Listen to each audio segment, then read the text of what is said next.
ইসিরে, এরকম একটা বাইক যদি কিনতে পারতাম তাহলে আমার স্বপ্নটা পূরণ হতো। যাই, আজকে নিজের হাতে বাইকটা একটু ধইরা দেখি।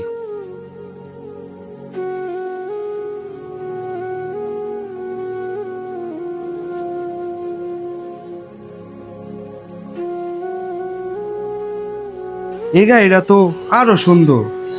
হে মিয়া, আপনি গাড়ি যাচ্ছেন কে? প্রতিদিন না হেন আর খালি হাতটা করে গাড়ি দেখতে যান। গাড়ি কিনেন না আর খালি জিগান গাড়ির দাম কত, জানে দিক থেকে বাইরে আন। যান। কোথায় থেকে যা হে গরিব মরিব পোলাহান, প্রতিদিন শোরুম আইবো আর হাতটা করে গাড়ি দেখতে যাইবো, কেনার কোনো খবর নাই।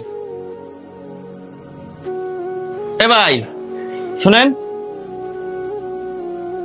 জি ভাই। তো তুই এদিকে আয়।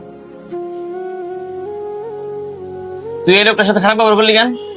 আরে ভাই বললেন না, এই লোকটা প্রতিদিন আহে শোরুমে, এক একদিন করে এক একটা গাড়ি দেখে যায়। কোনোদিন ভাই কোনো গাড়ি কিনে না, কোনো দামও করে না, খালি দেখে যায়, নাই রে সেরে চলে যায়। প্রতিদিন আই এক কথা, ভাই এই গাড়ির দাম কত, এই গাড়ির দাম কত, এইটা 500 কিলো চলছে, এইটা কেমন, ওইটা কেমন, নানান পেছাল পারে।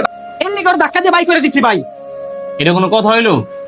এই জন্য তুই একটা কাস্টমারের সাথে খারাপ ব্যবহার করবি? তোর আজকে লাস্ট ওয়ার্নিং আমি দিয়ে দিলাম, আর কোনোদিন কোন কাস্টমারের সাথে খারাপ ব্যবহার করবি না, মনে থাকে কথাটা। যা কাজ কর। ভাই আপনার কথা কিছু মনে করেন না। না ভাই, মনে করার মতন কিছু নাই। আসলে ভাই, আমরা অনেক গরিব, কিন্তু আমাদের স্বপ্নটা অনেক বড় ভাই।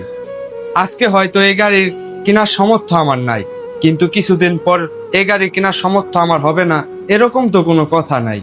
কিন্তু সেদিন আমি আপনাদের কাস্টমার হয়ে যেতে পারি ভাই। জি ভাই, বিষয়টা আমি বুঝতে পারছি। আজকের এই ঘটনার জন্য আমি আসলে অনুতপ্ত। আপনি একটা কাজ করেন, যখন গাড়ি কিনেন আমাদের শোরুমে আইসেন, আপনার জন্য আমি গাড়িতে কোনো লাভ রাখবো না, কিনা দামে দিয়ে দেবো, এই কথা আপনার আমি দিলাম ভাই, কিছু মনে রাখেন না। যা। আচ্ছা ঠিক আছে ভাই, আসি।